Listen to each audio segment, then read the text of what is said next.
Manos a la idea. De la idea a la acción, un episodio a la vez. Historias reales de emprendedores que decidieron construir su propio camino. Inspiración, errores y logros contados con pasión. Bienvenidos a un episodio más de este subpodcast. El día de hoy tenemos a Alejandro Quintana, experto en área gastronómica, con bastante tiempo en la industria y en la trayectoria como tal.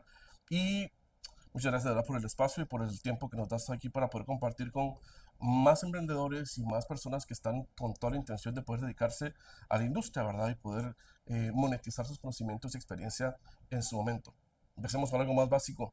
¿En qué momento de tu vida decidiste o dijiste, hago esto, quiero pasar a ser chef o ser cocina? O sea, 70% arquitecto, 30% cocinero y poco a poco se fueron traspapelando los papeles hasta que el chef le ganó O al sea, arquitecto. básicamente estudiaste arquitectura porque era parte de que tenías que tener un título como tal, orientado a X situación de tu vida, y después lo que de verdad te apasionaba en este caso era el ámbito gastronómico. Te entiendo perfectamente, pues también yo trabajo un poquito en el área de cocina y mi especialidad primera pues no es el área gastronómica. Y también terminé metido en el área de cocina porque es algo que me apasiona, más en su momento no pude ejercerla como quisiera, pero siempre mantuve contacto con esto. ¿Y hace cuánto decidiste empezar a hacer ese cambio, por ejemplo, del área de arquitectura para el área de cocina? Pues desde antes de estar en la universidad, pero eh, formalmente como comencé a hacer eventos así como hace 30 años. ¿Ok? En la universidad que vendías, ¿qué dulces, chocolates, algo No, así, no? no, pero hacía cuchubales de amigas de mi mamá o baby O showers sea, o cosas siempre así. mirabas algo en forma de generar un dinero Sí. extra y en el cuchubal me imagino que vendías como el té, postres, algo por el estilo, o solo era No, el depende de lo que evento. me pidieron. Entonces, ya atendías como mini eventos con tu mamá en este caso para poder generar un ingreso extra y empezar a tener el gusto o entender un poquito del mercado gastronómico como tal. Y hace 30 años, ¿en qué momento nació esa idea de decir, quiero hacer esto, quiero empezar a ganar de esto? Eso fue después o durante unas luces de fin de año que son muy famosas en Guatemala. Ajá, eh, Me fui a vender donde estaban los puestos de chucos, los puestos de otras cosas, ajá. y vendí tortas mexicanas de pierna mechada y fue un hit, o sea, en media hora ya no teníamos nada ni de producción, ni de bebidas, ni de nada. Y Ok. en ese momento no existía un lugar muy conocido de la zona 16, sino era el Boulevard y el Bosque.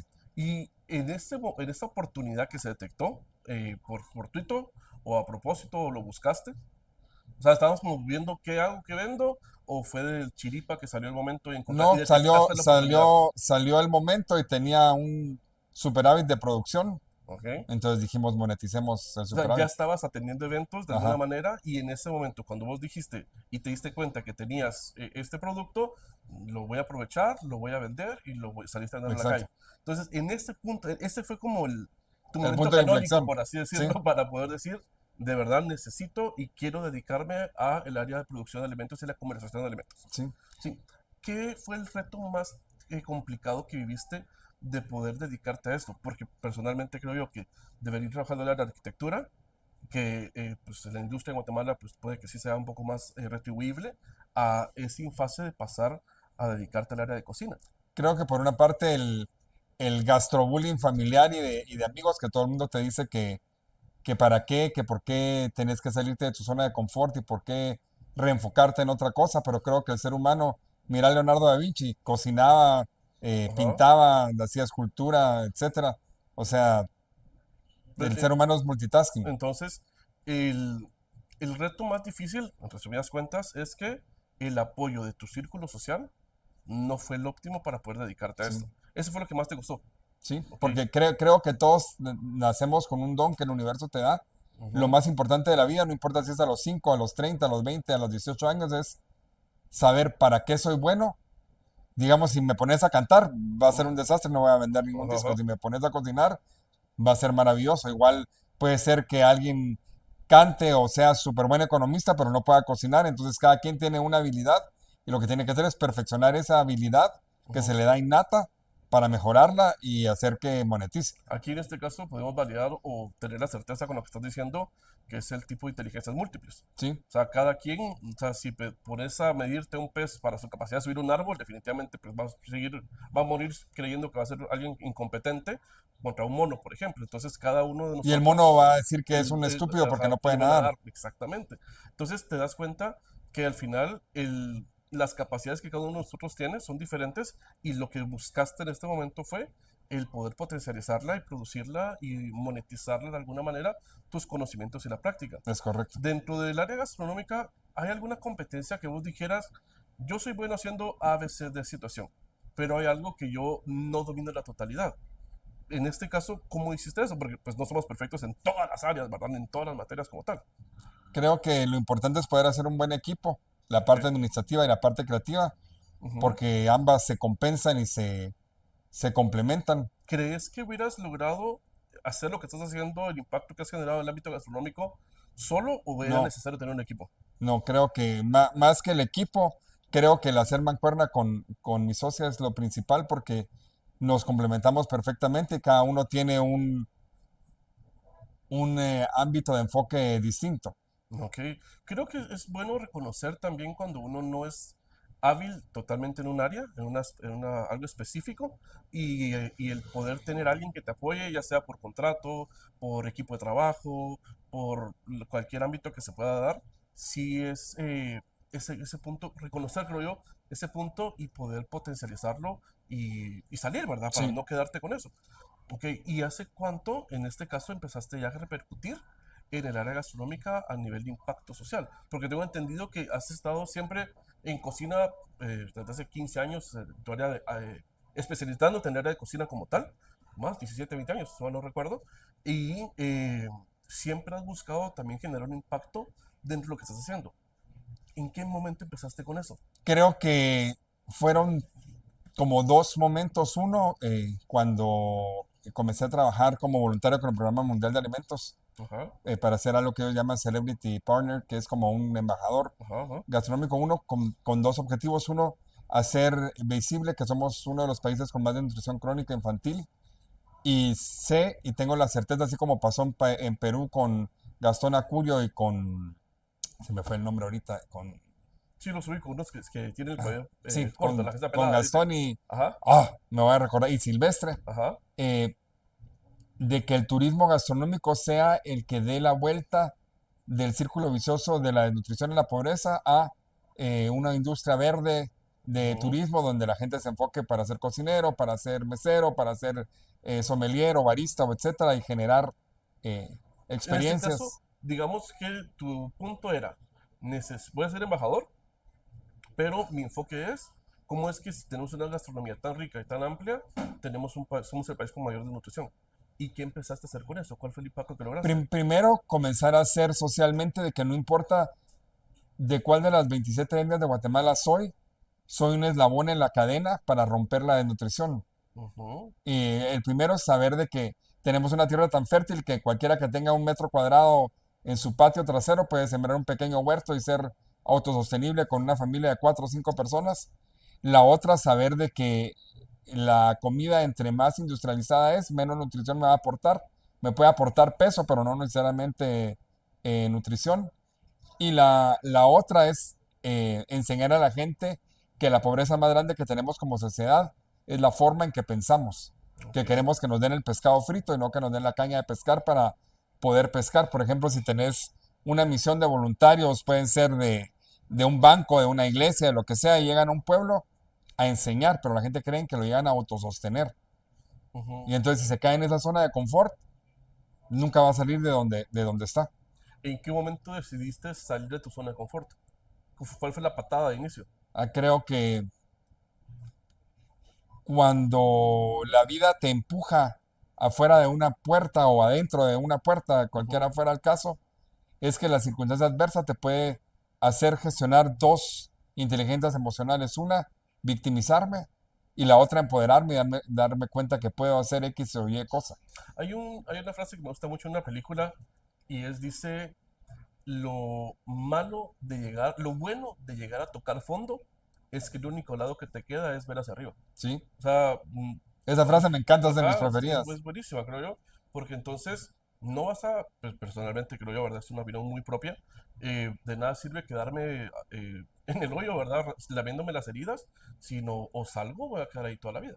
Entonces, el aprovechar esta oportunidad, el determinar en este momento de ya no quiero estar aquí, necesito avanzar, esa patada creo que es la que más cuesta reconocer al momento de querer emprender y dedicarte a, tu caso, en una profesión que era totalmente ajena a lo que estabas desarrollando a nivel expertise Pero laboral. algo que he aprendido en el camino, bueno, varias cosas. La primera es cuando uno toca fondo en cualquier área de su vida, te das cuenta en verdad quién es tu familia, quiénes son tus amigos, quién es la gente cercana, y la gente que estaba por oportunista se va a alejar, Ujú, y la gente que siempre ha estado ahí va a estar, y hay gente que se cree el influencer del año, dice cuando te mira en un periódico o en un podcast o en ujú. un programa internacional o lo que sea.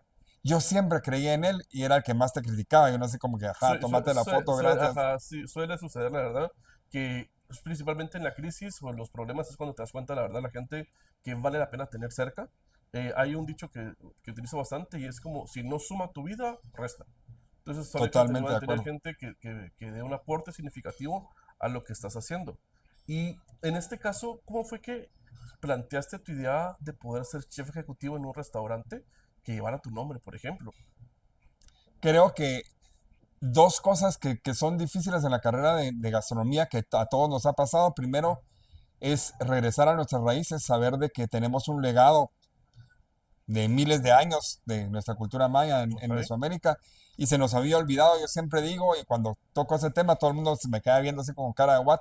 Ujú, A diferencia de nuestro vecino del norte más cercano que es México, si vas a México, no importa si la gente es un lustrador de botas o el presidente de una corporación de nivel mundial, ama su comida, ama su música, ama sus pueblos y la defiende.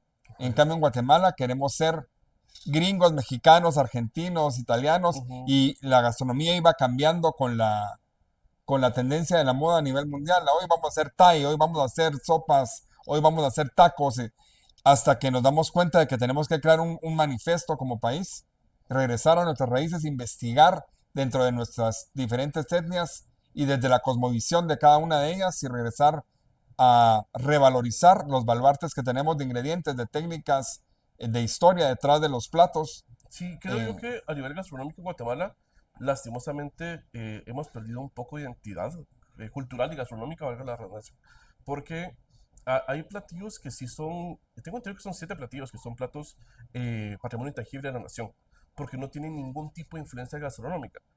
Como guatemaltecos nos sentimos orgullosos del mismo y son platillos como muy emblemáticos, el mole de plátano, el jocón, el caquic, creo que el subanik también, no recuerdo los otros dos, el chojín bataneco. El Chojín, ok, muy bien. Saludos a Reu. Muy bien.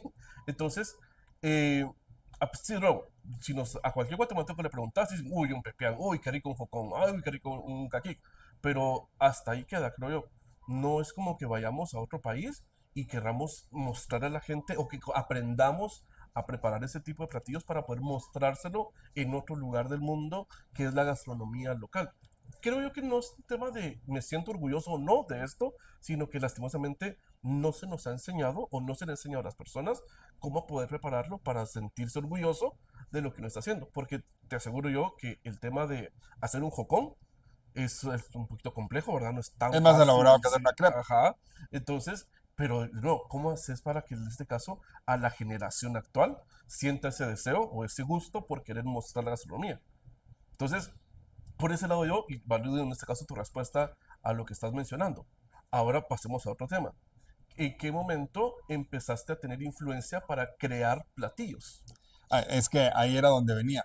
Digamos, la primera parte de la respuesta, que este había sido un paréntesis, es Ajá, no me puedo sentir orgulloso de lo que desconozco. ajá, Yo tengo una teoría que durante el conflicto armado hubo una separación ajá, de eh, polos urbanos con la parte extraurbana o de comunidades rurales o de productores agroecológicos. Y, por ejemplo, ¿por qué comenzaste a crear esta teoría? Últimamente para hacer una salsa de flor de calabaza para un platillo que se llama Misco Viejo, nos llevó más de 30 horas poder hacer la salsa, en el ir a cosechar la flor a San Juan de Catepec y regresar. Si voy a México a un mercado en La Condesa, en Polanco, donde sea, voy a encontrar vendedoras de flor de calabaza. Aquí voy a cualquier mercado y es como que fueran dealer de algo. Mire, ¿cuántos manojos tiene uno? Yo tengo 5. ¿Pero por qué? Porque la gente dejó de consumir, entonces ya no se produce tanto como antes. Digamos, en los mm, años 60, en los años 50 para atrás, se consumían más cosas locales y después nos hemos occidentalizando demasiado y olvidando nuestra raíz. Por ¿sabes? eso una de las herramientas que nos están dando alas es un movimiento que se llama Slow Food, que es Ajá, un movimiento que nace a finales de los 70 en Italia, en contraposición con el primer restaurante de comida rápida que se apertura. Y pensó la gente activista, ¿qué pasa en 40, en 50 años en Italia? ujú, Y nos invadimos de toda la comida internacional y ya no hay pizza, ya no hay pasta, ya no hay ñoquis. Y ellos no sabían que después estarían cerca de 200 países del movimiento, recuperando los baluartes de, como decía anteriormente, de técnicas, de platillos y de ingredientes y sobre todo la cosmovisión alrededor de eso para volver a recuperar nuestra autoestima social. Y lo otro que es parte de la herramienta para poder crear platillos es conocer nuestros ingredientes, conocer de dónde vienen, en qué temporada están y sentirme orgulloso de los sabores y tratar de no ser invasivo. Y creo que la parte o la faceta que más cuesta a un cocinero, no importa si está empezando su carrera o lleva 30, 40 o 20 años, es autoconocerse para que sea la cocina de Mircini o de Mario Campoy o de Alex Quintana o de ujú. Pablo Díaz, etcétera. Llegar a ese punto es un punto de inflexión en la carrera de cada uno, social, emocional, psicológica y profesionalmente, para que cuando presentas un plato digan, ah, estas cucharitas son de Alex Quintana, por ejemplo. Ajá, ajá. Aquí, Tengo bien presente aquí manejar estoy las cucharitas, con la verdad. algunos colegas. Entonces, digamos, cuando alguien mira algo así, es un concurso o es una cena con un embajador Aquí anda Alex. y ya saben que soy yo, aunque yo no esté. O Fíjate, saben que es fulana o sutano, pero porque en ese proceso vas creando tu identidad, como que fuera un Van Gogh, un Cézanne, un Carlos Mérida. sí, personalmente creo yo que las cucharitas se han vuelto hasta cierto punto en tu marca personal. Sí, No es que hayas inventado el agua azucarada, porque ya existía un tipo de, una línea gastronómica en ese punto, pero te has dedicado a potencializarlas y a crear nuevas opciones para poder venderlas. Y sí, yo estoy seguro que cuando voy a un evento y veo las cucharitas, las blancas, ¿verdad? Con alguna preparación como tal, yo digo, por aquí anda Alex de plano, porque ya es algo que hiciste. ¿Cómo nació la idea de las cucharitas? fíjate que en el proceso que te vas descubriendo, cuando abrimos primero el restaurante, era un mapa mundi, íbamos cambiando cada 2 meses de país, entonces teníamos comida española, alemana, guatemalteca, mexicana, etcétera. Ujú, Y en un momento llegó un chef de clase top mundial, suizo, ajá, y me dice, quiero algo que me sorprenda, pero no quiero mucho. lo asustaste. Entonces tenía unas cucharas y comencé a juntar cosas, pero siempre mi modelo es, detrás de la inteligencia emocional, va cómo funciona el cerebro, la neuromoción y cómo conecto los sabores con las diferentes etapas Ujú, del desarrollo cognitivo, digamos, los sabores dulces cuando soy bebé o cuando estoy en el vientre materno, que evoca protección de la madre, la leche ajá, materna. Por eso cuando tenemos ansiedad o tristeza o depresión, comemos donas, helado, chocolate. Los sabores dulces, perdón, salados de niños, los sabores ácidos de adolescentes y de los 16 en adelante sabores adquiridos, amargos como un vino tánico, una cerveza, un queso madurado, etcétera. ujú, Pero siempre van entrando en la parte retronasal por pareja. Si tengo algo dulce, contrasta con algo salado. Si tengo algo ácido, con algo amargo, y van juntándose por parejas. ok, Entonces, cuando descubrí que lo había aprendido de mi bisabuela Petra, pero descubrí cómo en el gusto retronasal, como cuando un enólogo crea un vino que quiere que tenga tales notas y que en boca funcione así, comencé por la emoción que quiero transmitir del plato y entonces veo como un pintor qué ingredientes o qué texturas aportan para que la historia que yo quiero contar en esa cuchara suceda. veo que tenés un conocimiento bastante amplio en este tema y me hablas eh, de la lengua, por ejemplo, los sabores y demás. ¿Dónde aprendiste esto? Fíjate que vuelvo otra vez. O sea, eh, ¿fue en la escuela de la vida o o sea, estuviste en no, alguna academia? aprendí la alquimia de Harry Potter de mi bisabuela Petra Massari Ajá, y después he ido en diferentes cursos. Ahorita estoy en uno de, digamos, la paleta, como existe la paleta cromática en los pintores, existe en la interpretación lógica. paleta que ella me lo explicaba hace años y Ajá, ahora científicamente una chef inglesa con una chef catalana dan un curso que estoy en el curso de cómo funcionan los sabores terrosos, los sabores almidonados, los sabores herbales y cómo funcionan para crear umami en la boca. ujú, Y ok. yo lo aprendí a hacer por aprender a oler, fue lo primero que aprendí en la cocina y siempre que he dado clases en una universidad o en una academia culinaria o gastronómica, siempre les digo, miren, una cosa es que tenga técnica en mis manos Ujú, y recetas en un libro o en un cuaderno o en un iPad o lo que sea, Pero si yo no tengo olfato, puedo repetir o voy a ser cocinero toda mi vida, porque chef, Ujú. te ganas el título de serlo, nadie se gradúa de chef en ninguna No. universidad ni Ajá. escuela del mundo, pero el crear, crea el que puede oler, el que Ok. no tiene sensibilidad olfativa no puede crear, ¿Y cómo desarrollaste eso? Porque al final, oliendo, oliendo, o sea, oliendo, básicamente tu expertise gastronómica y lo que has logrado hacer es por ir probando, ir por experimentando e necio, ir aprendiendo. Por por chute. los tres.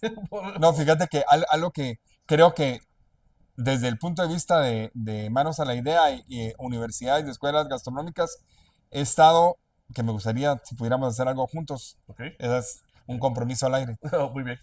crear un curso de inteligencia emocional para cocineros, Buenísimo. porque ahora me he topado con chicos que andan entre los 20 y los 35 años, que son maravillosos técnicamente, pero Ujú, con cero, cero, cero o bajo cero inteligencia emocional. ujú. No pueden gestionar el estrés, no pueden gestionar el enojo, no pueden gestionar las llamadas de atención y se empantanan en que nuestra generación o nuestra vieja escuela Ajá. es intensa, es objetiva, es directa y en la cocina no existe otra forma de serlo porque es una puesta de teatro que tiene un montaje efímero que se come y desapareció. Pero la gente no te puede esperar a que te tardes 3 horas en sacar un plato. Totalmente de Tuviste una acuerdo. emergencia, lo resolves en 5, 10 minutos y ya vas tarde.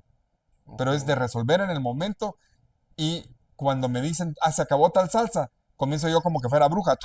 A Y ver. me dice, pero es que no son los ingredientes que dice la receta, no, pero las notas olfativas retronasales sí. Entonces voy a emular lo que necesitaba pasar, pero si me faltó algo, tengo que ver cómo lo resuelvo. Ujú, Digamos, si no tengo nuez de nogal, puedo juntar romero y maní. ujú. Sí, sí, sí. O si no O por tengo ejemplo, sobar. albahaca, puedo poner, no sé, un poco de menta y una nadita de romero, pero tengo que, y algo de lemongrass, pero tengo que saber cómo funciona en la parte de atrás, la Esto. parte del olfato y el retrogusto. Si no sé cómo funciona eso, puedo pasar un filete en término, un pescado en término, pero va a ser soso. Ujú. Por ejemplo, a mí, algo que decía mi bisabuela, y yo lo hago. En un momento intenté escribir crítica culinaria, pero no quería ganarme enemigos, entonces mejor como Complejo. y disfruto. Eh, yo soy súper fan en el buen punto de las cocciones, Ujú. de las técnicas, pero yo prefiero un plato feo visualmente, que cuando me meto la cucharada a la boca me lleve al cielo, algo que se vea lindo y sea insípido, sea... Y si es lindo y delicioso, es un top. Es perfecto. Muy bien. Fíjate que sí, tenés toda la razón. Aquí viene un punto y lo compruebo en el área gastronómica. Sí, es un tema muy complejo. No sé si será generacional o más actitudinal, porque creo yo que será de los dos lados, la verdad. Porque Pero más actitudinal, pienso. sí, creo que más actitudinal, valido también tu punto. Y es cómo se maneja el conflicto, cómo se manejan las emociones en el área de cocina como tal. Cualquier momento, en una mala mirada, un gesto, una llamada de atención, se puede tomar a mal. Pero ¿cómo has lidiado, en tu caso, al liderar una cocina, el poder tener, el poder tener Oh, resolver ese conflicto como tal? Porque de tu lado, pues también, pues somos humanos, ¿verdad? También sentís, también te enojas. es que lo que sucede, creo que me decía alguien que ha estado cocinando conmigo durante años en eventos diplomáticos, me decía, tu inteligencia emocional ha mejorado increíble porque a alguien se le cayó algo y lo rompió y guardaste la calma, o alguien se tropezó y guardaste la calma. Le digo, sí, he Ujú, aprendido, pero en todas las generaciones que conjugamos dentro de una cocina, es importante que cada quien ceda un pedazo en su zona de confort. ujú, Y lo que le digo yo a todo el mundo, sea una brigada de 100 personas o de 3 personas, digo, miren, cuando el jefe ejecutivo de un lugar está al mando de la brigada de cocina, es como un general de división de un ejército. Vamos contra la nación contraria. No es, mi amor, puede dispararle, pim, pim, pim. ujú. Vamos y a matar y vamos a invadir y a ganar la guerra.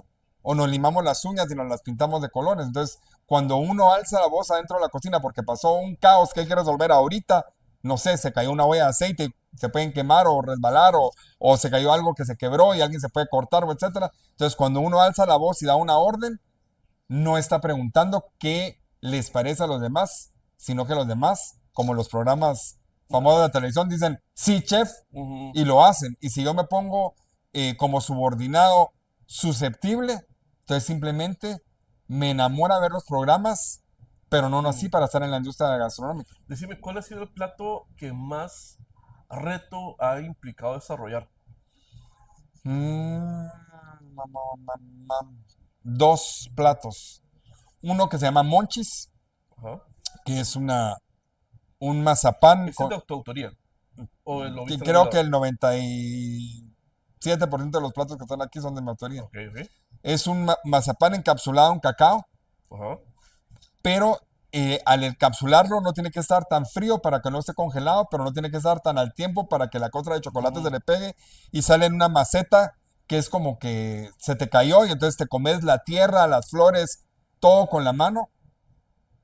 Y entonces el proceso de armado es complejo, pero el proceso de degustar en la mesa también, porque todos en la primera edad, que es la edad oral, cuando los Ujú. niños se meten los juguetes, los frijoles, la cuchara, el teléfono, toda la boca, nos castran las emociones para disfrutar el placer de la mesa. Ujú. En la mesa puedo tener orgasmos como los tengo en otro mueble, Ujú. pero los orgasmos gastronómicos se nos casan. Charlie, no se ensucie de frijoles y el niño estaba embarrado. ¿Por qué Ujú. tiró la cuchara? Siéntese recto, no se incline. Y entonces te han puesto tantas ataduras que cuando estás en la mesa comes y hasta por inercia y se te olvida el placer, como aprendemos en Slow Food, de disfrutar desde la textura, la temperatura, qué pasa cuando entra en la boca, qué sensaciones me dan.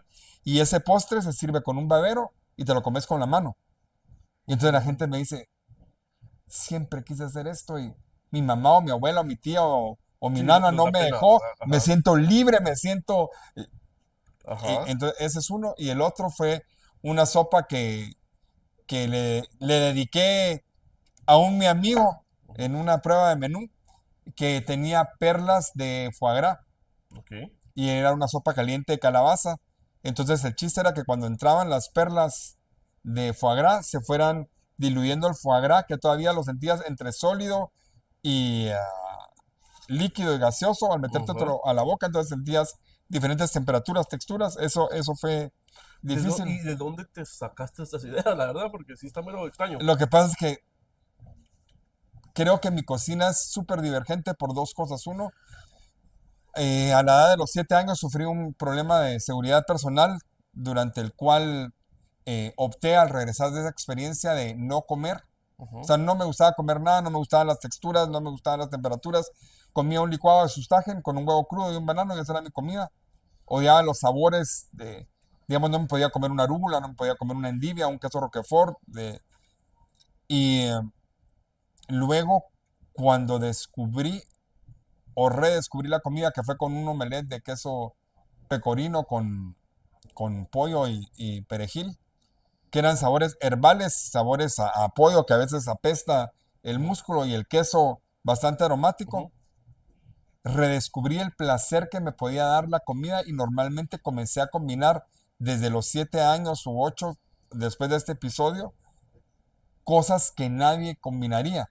Por Ujú. ejemplo, tengo un gelato de foie gras combinado con una trufa de chocolate que uno diría, "Ueh", Ajá. o no sé, una sopa de frijol con caldo de pato, Ok. o cosas que normalmente a la gente no se le ocurriría mezclar, porque creo que las emociones divergentes en el retrogusto te abren ventanas al pasado, como en la película de Ratatouille, y ahora he comenzado a escribir historias de, digamos, un postre que se llama Suspiro Retalteco con tiste, Ujú. que yo le decía a mi abuelita que me daba fresco de ladrillo porque era anaranjado, o algún otro platillo que evoca memorias como un salmón con frijoles que se llama Pancho Peroles, nariz de frijoles, Ujú. que cuando la gente se lo come, cierra los ojos por unos segundos y me dice, me recordé, y entonces estoy trabajando la parte bioneural, la parte, ahorita se me fue de Neuro, ajá. neurociencia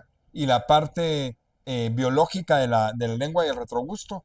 Entonces, el diseñar un plato, tengo habilidades o no para ser cocinero. Yo desde que tengo un grupo de alumnos, yo digo, estos dos o tres van a funcionar, aunque sean cletos para clases técnicas, pero tienen la habilidad para crear.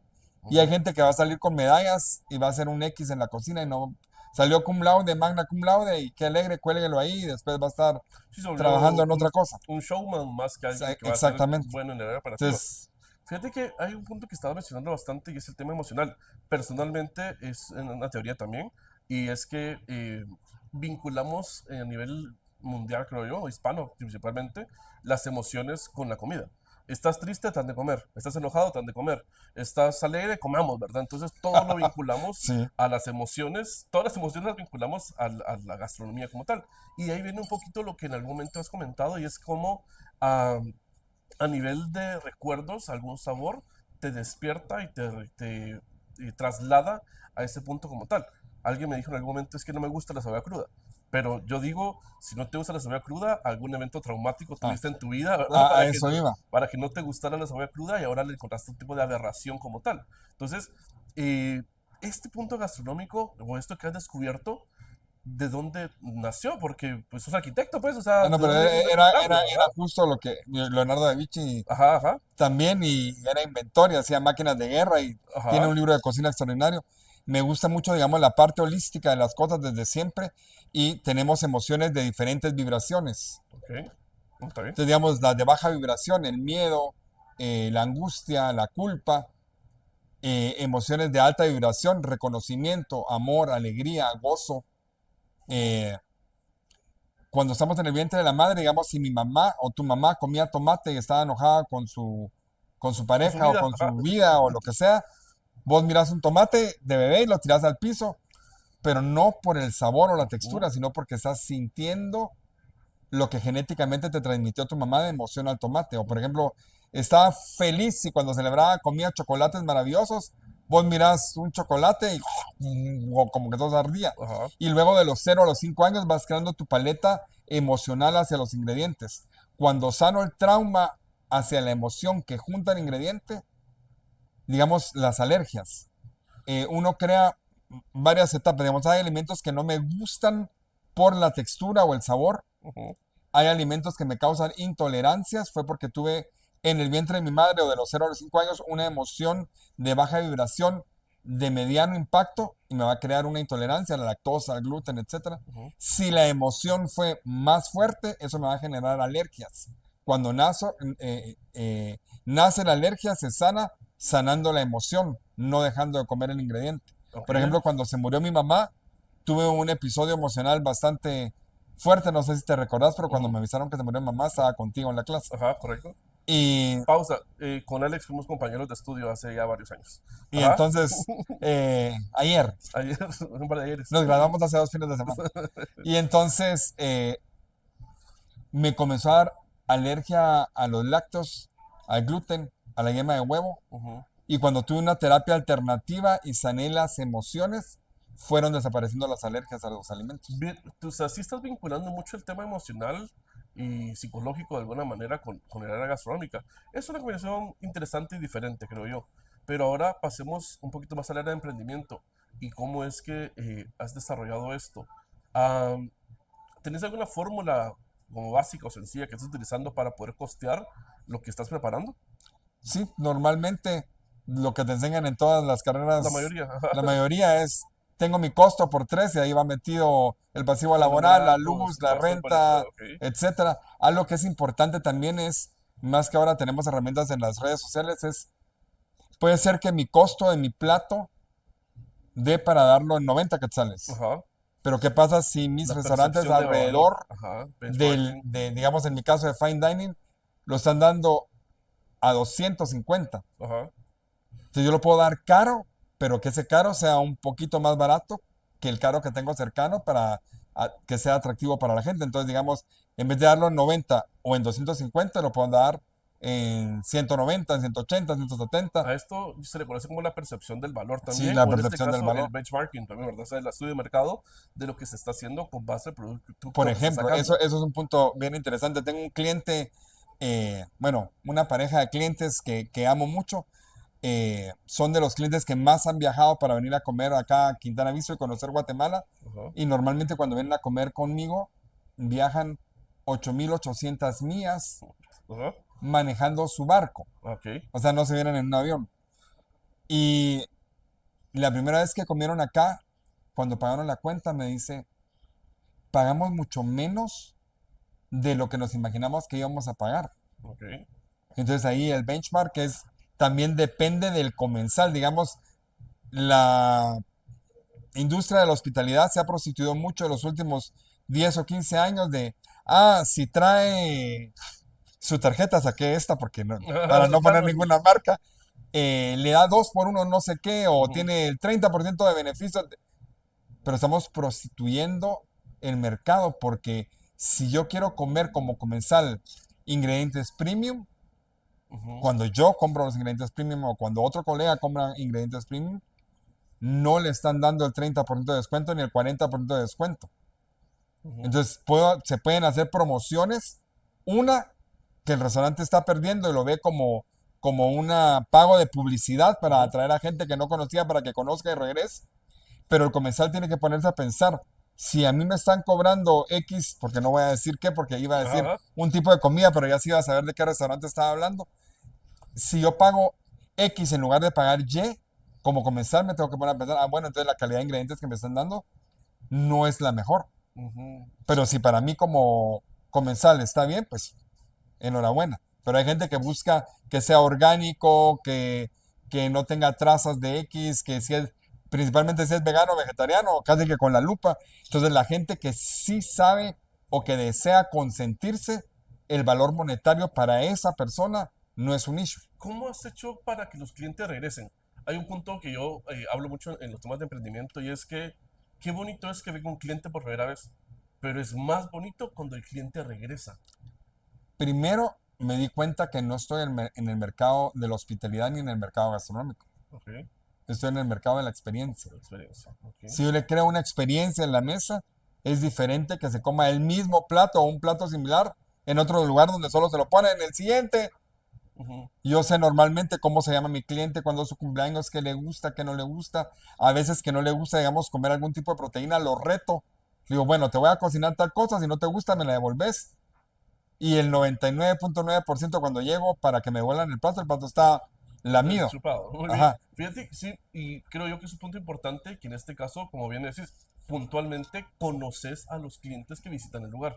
Entonces ya me imagino yo que tenés algún tipo de ficha mental, ¿verdad? De este le gusta esto, a este le gusta lo otro, este ya sé cada cuánto viene. Y si no ha venido en cierto periodo de tiempo, ¿me las contactás o esperás que de sí. manera vuelvan a Por aparecer? ejemplo, tengo un buen amigo diplomático que le encanta comer eh, pato y Ajá, su embajada está a pocos pasos de acá. Y pasaron unas semanas y no venía. ajá, Entonces le pongo un WhatsApp, ¿qué pasó? ¿Por qué no has venido?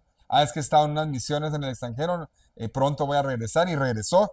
Y de las ya primeras sé. cosas que vino fue venir con invitados y venir a comer ¿Qué acá. pato es este? ¿Es el pato de las tres salsas?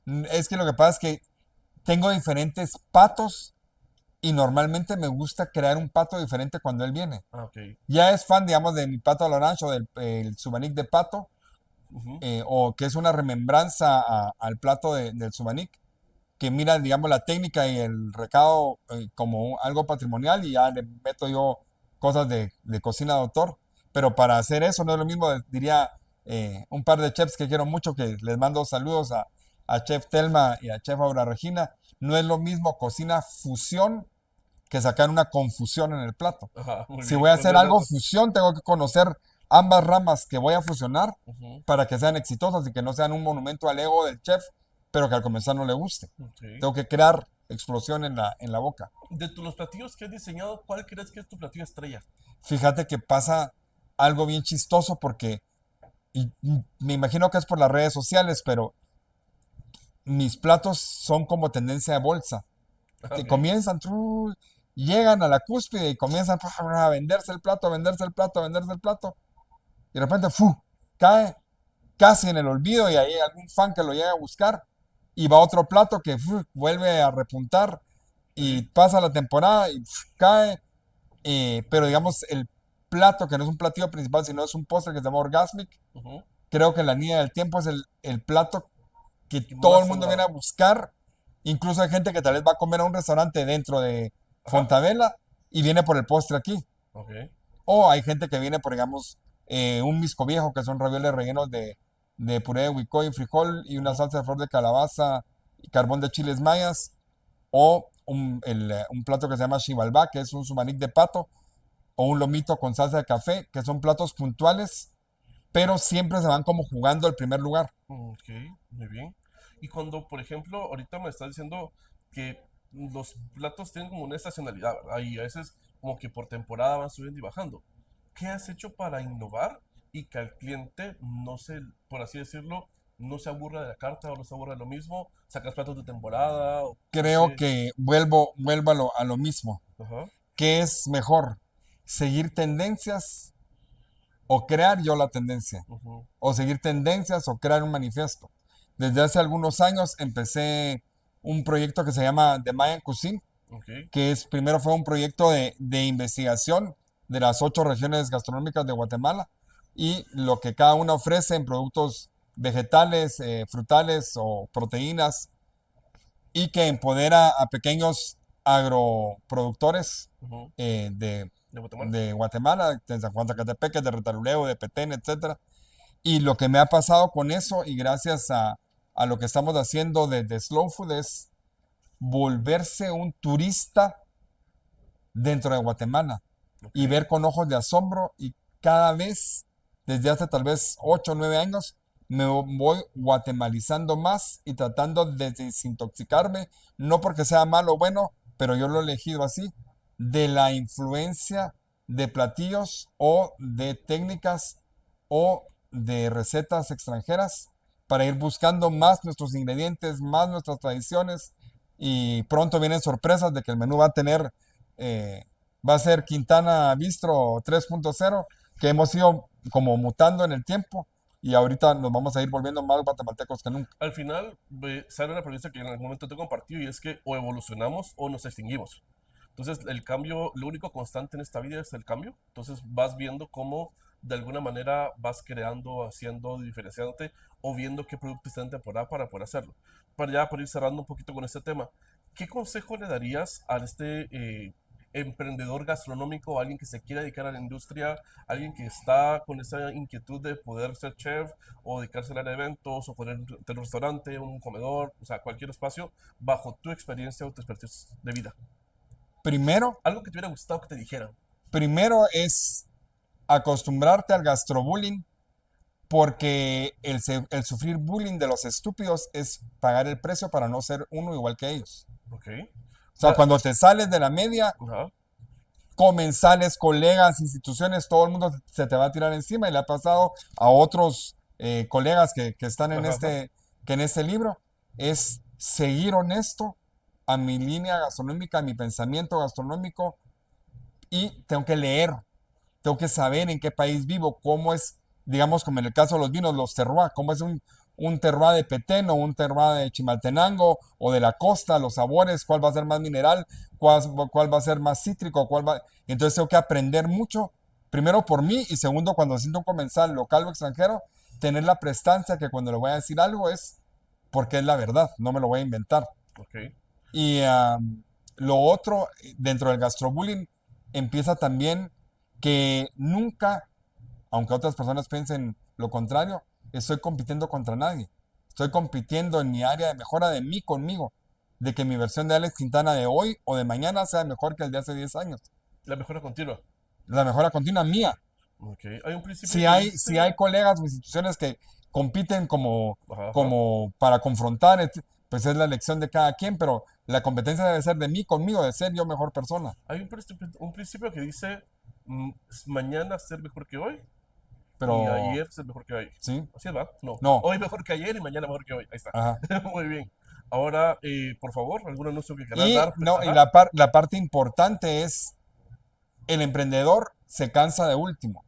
Así es, buen punto. Todo el mundo tiene el sueño de querer ser emprendedor y hacer jaleitas o poner un restaurante o poner un catering o no sé qué, porque piensan que lo empecé hoy, diseñé mi logotipo mañana y pasado mañana A vender. tengo 3 millones de quetzales en el banco. Eso no es verdad, es la mejora continua y el servicio al cliente, Ujú.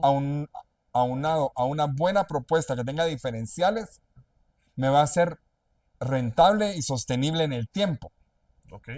Y la otra es, si quieres emprender, sea en el mundo gastronómico o en otro tipo de emprendimiento, no dejes el trabajo que tienes actualmente, sino hazlo paralelamente. Excelente, buen Y punto. siempre cuando tenemos ideas de ser emprendedores, debo de poder ahorrar. Por ejemplo, a mí me pasaba como la canción de Ricardo Arjona. Ya, No tengo jardín, pero yo ya tengo mi compré. podadora. Así Yo es. compré Ahora, por favor, ya para ir finalizando esto, decime qué consejo le darías al emprendedor que está viendo este contenido en este momento. A la cámara, por favor. los 4 puntos. Muy Son, bien. el primero es instruirme, Ok, leer, investigar, meterme a cursos, ok. tecnificarme. El segundo es ahorrar. Por Ujú, ejemplo, la gente que iba a poner el restaurante compró bajaplatos, cristalería, tuvo que construir, etcétera. Entonces, siempre no soltar el trabajo que tenés estable ujú. para empezar a ahorrar capital para poner tu emprendimiento. Ya cuando el emprendimiento huele, pues ya me puedo salir del trabajo que me aburre o que no me llena Ujú. emocional o etcétera. La otra es siempre pagar impuestos, ser socialmente responsables. Si queremos un mejor país, debemos de pagar impuestos. Ok, muy Cómo bien. lo manejen quienes lo reciben, eso no es nuestra, Sí, la obligación es pagarlo. la obligación es pagar. Ok, muy bien. Y la tercera siempre ser un diferencial, saber de que compito de mí contra mí O para sea, ser mejor. tu mejor competencia no son los que están en la industria, no son los que están aquí en el perímetro. Tu mejor competencia es Alex Quintana. Sí, El día de mañana ser tengo que mejor ser que mejor que lo Alex, que que soy lo que hoy. está haciendo el día de hoy. Por favor, y tener redes sociales para que te sigamos, Sí, te por sigan. favor, si me pueden seguir en Instagram como Chef Alex Quintana y Moreno, y en Facebook pueden seguir a Quintana Bistró. Los esperamos acá en Fontavela, en el local 16D, para tener experiencias gastronómicas y no únicamente comer. Vengan por el menú de la experiencia. Pronto, en agosto o finales de julio, estamos en temporada de chiles en nogada, que fuimos los pioneros en traer ese Ese platillo a platillo. Guatemala. Y esto, oye, esto me parece muy interesante antes de finalizar y que debe estar en esto. ¿Qué es el menú de la experiencia? Al menú de la experiencia es una forma de elegir la comida desde el subconsciente. Primero hago una aromaterapia, hago un tester de olfato y paladar con el retrogusto. Ajá. De 5 cucharitas, regresando Ajá.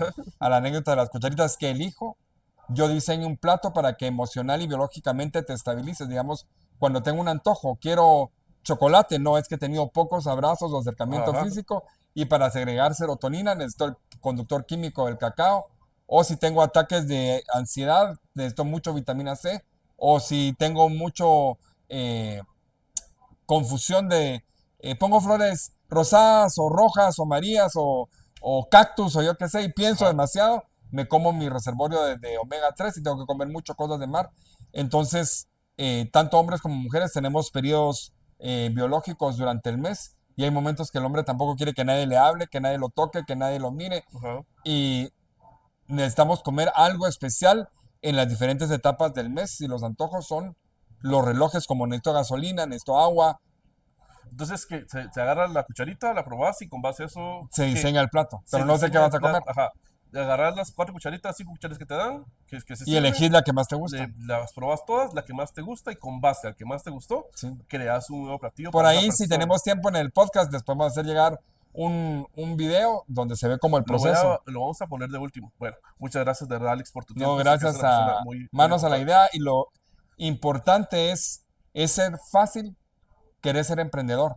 Lo Ay, importante es seguir siéndolo, sí, empezar es bien fácil, mantenerse es lo que más mantenerse. cuesta. Excelente. Muchas gracias de verdad por tu tiempo, Alex. Enhorabuena por compartir con tu persona estos temas y en Gracias, este tiempo. licenciado. No, Carlos, está bien.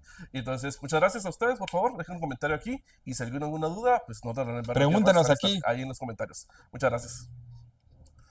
Manos a la idea. De la idea a la acción, un episodio a la vez. Historias reales de emprendedores que decidieron construir su propio camino. Inspiración, errores y logros contados con pasión.